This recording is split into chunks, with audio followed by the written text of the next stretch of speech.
Hey there, geometry friends. Today we have section 11.4, geometric probability. We're going to be using our lengths and areas that we've been working on to discuss and talk about probability. Okay, this slide is pretty much right out of the book, so if you can't read this, go ahead and look that up in your book on I guess I don't know what page it is, but you'll find it in section 11.4. Okay, the probability of an event is a measure of likelihood that that event will occur. It is a number between 0 and 1 inclusive, meaning it could be 0, it could be 1, not necessarily just between the two. It could include those two numbers. And it can be expressed as a fraction, decimal, and percent. The probability of event A is written as P parentheses A, or P of A. Okay, if our probability is 0, that means it's impossible. If our probability is 1, it means it is going to happen, 100% certain. Okay? And anywhere in between, all right, something close down here to 0.25, it's possible but unlikely. Okay, 0.5, 50-50, equally likely to happen or not happen. 0.75, okay, it's probably going to happen, but it's possible that it won't. All right, so that should make sense. A lot of this is in like weather forecasts and stuff like that. Geometric probability is a ratio that involves a geometric measure such as length and area. Okay, so one of them here is with segment lengths. If let segment AB be a segment that contains CD, if a point K on segment AB is picked at random, so there's a point K on here somewhere that we're going to choose at random, then the probability that the point K is on the CD portion of that whole segment is expressed as the length of CD or the length of AB. Okay, so we're asking what is the probability that a randomly chosen point would be on segment CD as compared to the whole segment. So you just take the length of the piece over the length of the whole thing. And then we express that as a decimal or a percent. Okay, let's see some examples. Find the probability that point K, selected randomly on segment AE, is on the given segment. Express your answer as a fraction, decimal, and percent.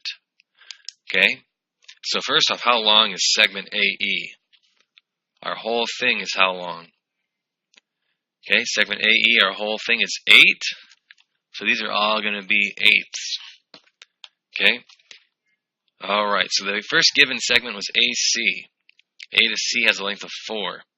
So the probability that our random point K is on this half or this side of the whole thing is going to be 4/8, which is a half. As a decimal, that is 0.5. And as a percent, that would be 50%. Okay? B to C, segment BC, how long is B to C?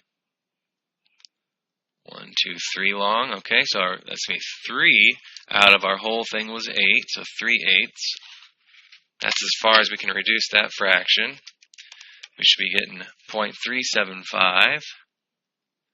And we get to have a little review of 8th grade math or pre-algebra, changing decimals to percents. 1, 2, 37.5%. C to D has a length of 2 compared to our whole length of 8. That's a fourth. We should know that decimal is 0.25, 25%. And A to D is going to be 6/8, which is 3/4, 0.75, 75%. Okay, so the trick here is, guys, find out the length of your whole thing. We figured out that A to E was 8.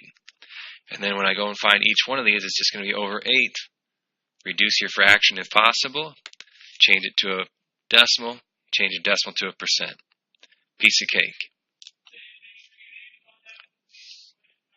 Okay, also, we can do this with area. Okay, let J be a region that contains that also contains region M, so M is inside of J. If a point K in J is chosen at random, what is the probability that it is in region M is the ratio of the area of M over J. So a lot of fancy math words there. It makes it sound real confusing. Okay? We're just going to do the area over the area of the whole thing. Okay? The area of M over the area of the whole thing. We will get a little trickier than that. You'll see on a few examples, maybe in your homework. But for the main idea here, it's going to be what is the area of the shaded region over the whole thing. Okay, so our very first one, find the probability that a randomly chosen point lies in the shaded region. Okay, there's no length. There's nothing given to us. All right, so we just got to use a little common sense on this one.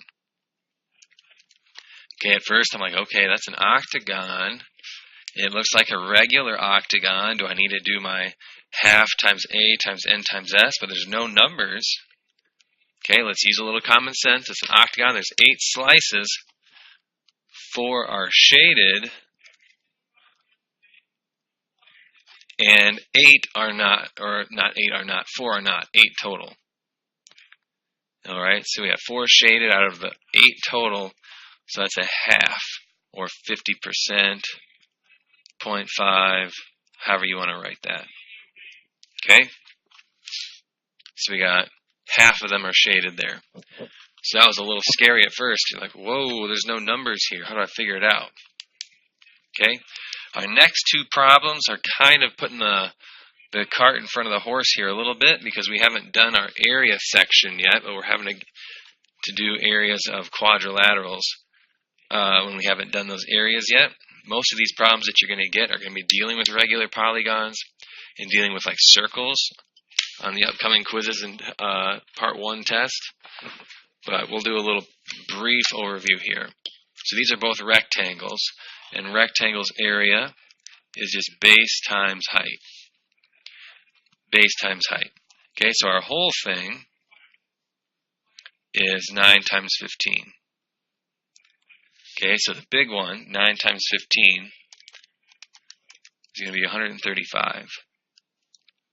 The middle one is 9 times 3 for 27.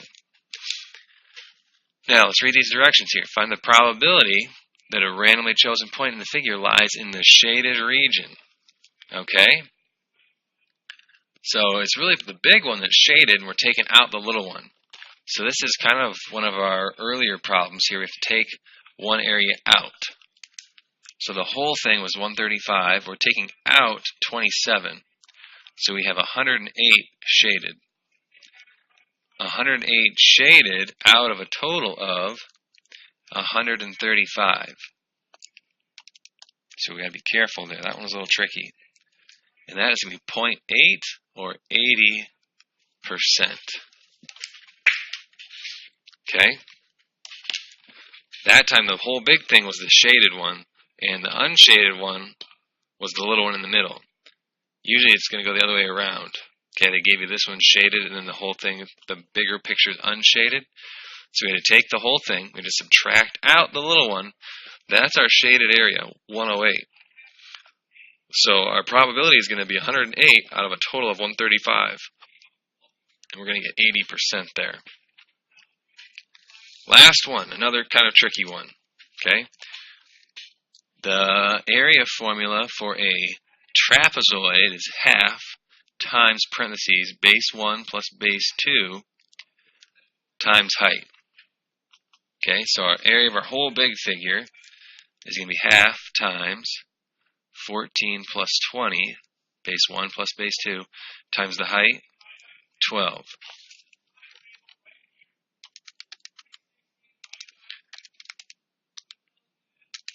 So our whole area of our trapezoid would be 204.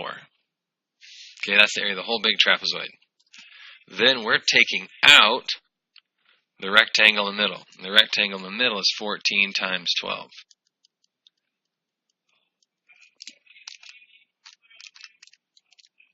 (14 times 12). 168. So we're taking out 168.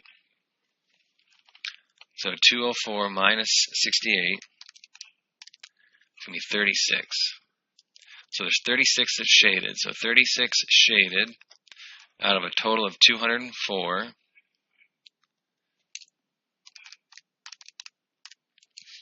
And that's not a very pretty decimal. That's going to be 0.1765 or 17.65%. Okay? Like I said, most of the time it's going to be, and I know you guys aren't going to like this, but it's going to be a lot of our regular polygons early on, and then our areas of circles, because those are the area formulas we've done the most with. Okay, as we get going into our next section, we'll have a few more of these, where it's going to be like regular rectangles and squares. Alright, homework's going to be on the board. Knock yourselves out. Okay, get your work done, stay on top of stuff. We'll see you Tuesday.